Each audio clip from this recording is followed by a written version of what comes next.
Look at that question. Let xn be the sequence defined for every integer n greater than or equal to 2.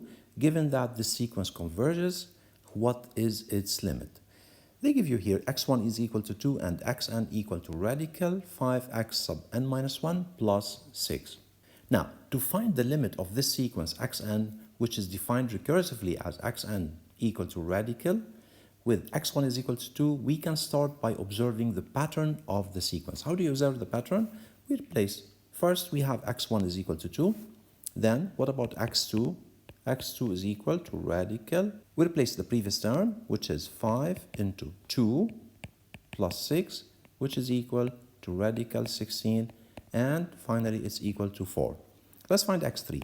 x3 is equal to what? Is equal to radical 5 into 4 plus 6, 4 which is x2, which is equal to radical 26.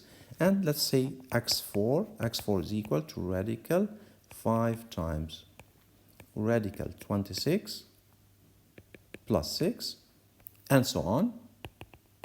And as n increases, xn appears to be approaching a constant value.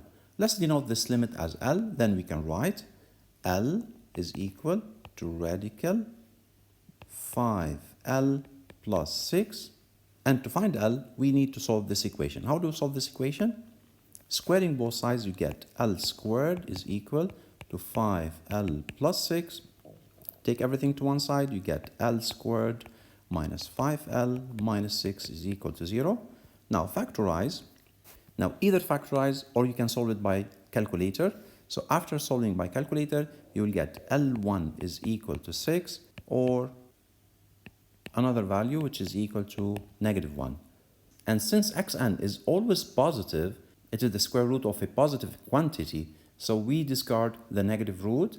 Therefore, the limit of the sequence xn is L, which is equal to 6. We ignore this. So the final answer is the limit is equal to 6, the positive one. Look at this question. If the graph of x squared over a plus y squared over b is equal to 1 contains the point 0, 1, find b.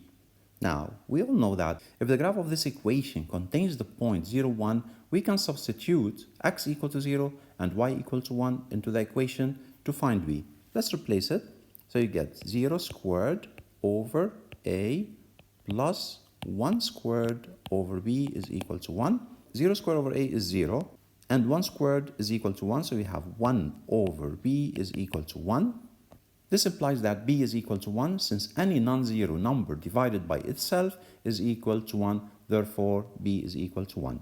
Or you can write it like over 1 and make cross multiplication. You get b is equal to 1, and that is the answer. This is a nice set of real EmSAT questions. And if you are interested to achieve the 1500 plus results in the EmSAT exam, like and share these videos. And keep following me and I will get you more questions. Bye for now.